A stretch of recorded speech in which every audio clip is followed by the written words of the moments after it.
Con nuestro segundo invitado del día vamos a hablar de la Organización de Naciones Unidas y nos centramos en el Consejo de Seguridad. Esto en el marco de la Asamblea General número 77 que tiene lugar en Nueva York y donde varios mandatarios han hablado de una modificación de ese Consejo.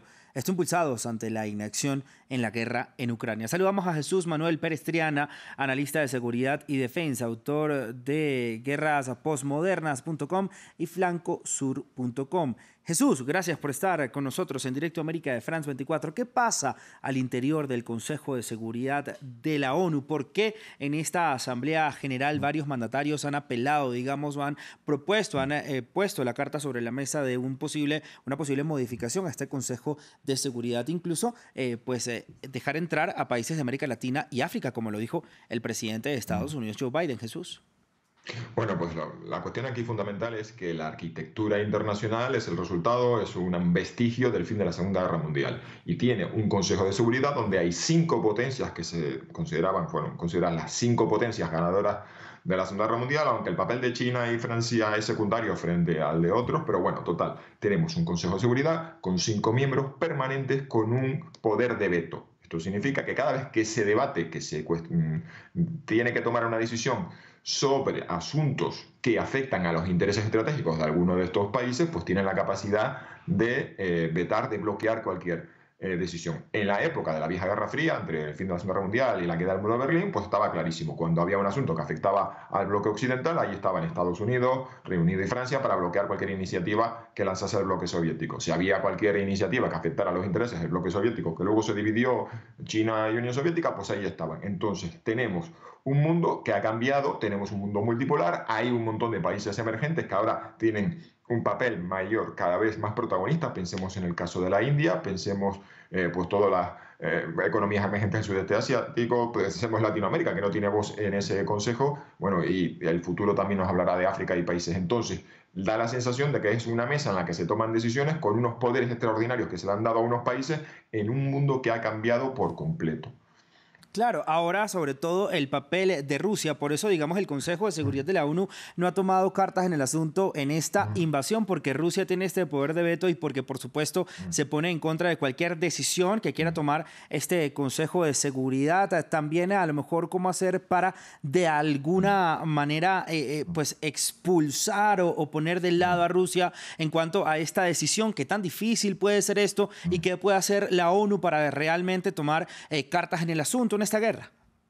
Pues es muy complicado porque aquí de lo que estamos hablando al fin y al cabo es de ceder en privilegios. Es decir, tenemos a 5 países que son Estados Unidos, Reino Unido, Francia, China y Rusia, que además son potencias nucleares, que tienen un privilegio especial, tienen ese poder de veto. Entonces, cualquier decisión que se haga de meter más miembros permanentes en esa mesa, además, están los 5 permanentes que tienen capacidad de veto y luego hay unos que van rotando. Entonces, siempre se ha dicho que debería, al menos, aunque no tengan capacidad de veto, debería haber pues, otros países que tengan asiento permanente. Y claro, al final la decisión gira en torno a la idea de quién cede, quién renuncia a sus privilegios, porque nadie quiere hacerlo. Y además, estoy seguro de que si Reino Unido, Francia y Estados Unidos plantean quitarle privilegios a Rusia, China va a pensar, bueno, ¿y quién me dice a mí que yo no voy a ser el siguiente en la lista? ¿Quién me dice a mí que cualquier modificación, cualquier cosa, que por muy indignados que estemos con la invasión rusa de Ucrania, en el futuro cualquier otra medida que me afecte a mí, pensemos en el lado chino,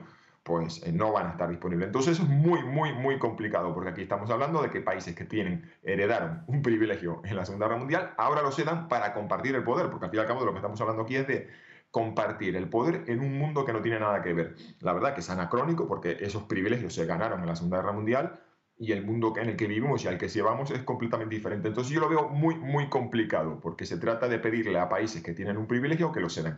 Y eso va a estar muy, muy, muy complicado de que genere o que se derive en cambios reales. Al final, posiblemente lo más sencillo sea, pues sí, poner miembros permanentes sin privilegios, sin poder de veto, ampliar ese Consejo de Seguridad, pero que cedan los países que ya tienen ese poder de veto. Ese poder lo veo muy, muy, muy complicado. Jesús, entonces, ¿cómo queda el papel de Naciones Unidas en conflictos tan importantes como la guerra en Ucrania?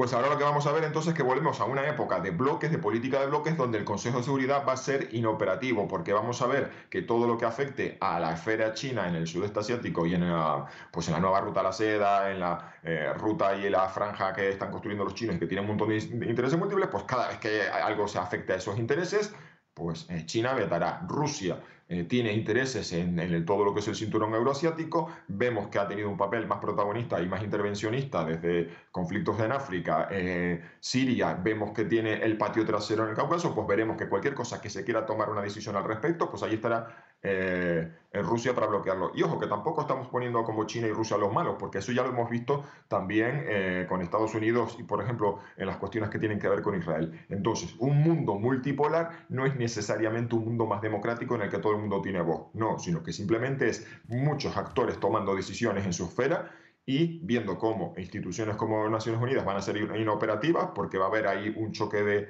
de poderes que se van a equilibrar y van a ser absolutamente inoperativos. Entonces, la Asamblea General se debatirán los asuntos, en el Consejo de Seguridad se tratarán, pero que se tomen decisiones que cambien las cosas sobre el terreno, al menos desde la ONU, va a ser muy complicado. Una modificación podría ser, no sé, quitarle peso a este poder de veto o hacerlo pues de otra manera para que no sea solo un país el que tenga, digamos, esta decisión.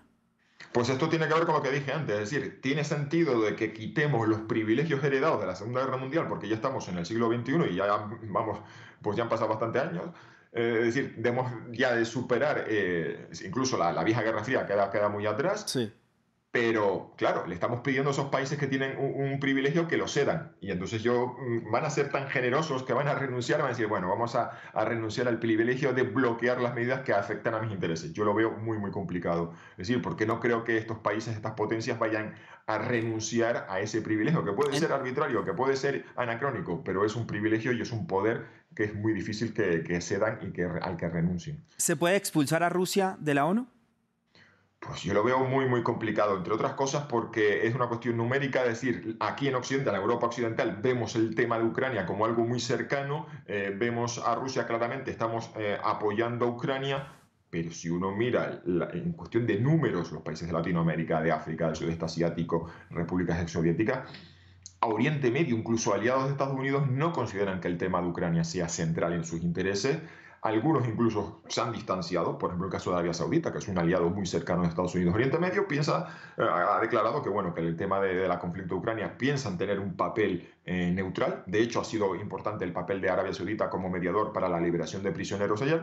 Y entonces no parece que Occidente tenga el peso numérico en Naciones Unidas Claro. para poder expulsar. Y porque además siempre cita el precedente, porque siempre la idea de los pequeños países, si esto se lo están haciendo a Rusia, Sí. que es una potencia nuclear, yo que soy pequeñito, lo que me harán a mí en un futuro. Entonces va a ser muy, muy complicado que sumen la cifra y que se puedan sumar Occidente y sus aliados poder suficiente para hacer un movimiento tan Sí. sísmico. Sí. Esto va a ser un terremoto dentro de la ONU.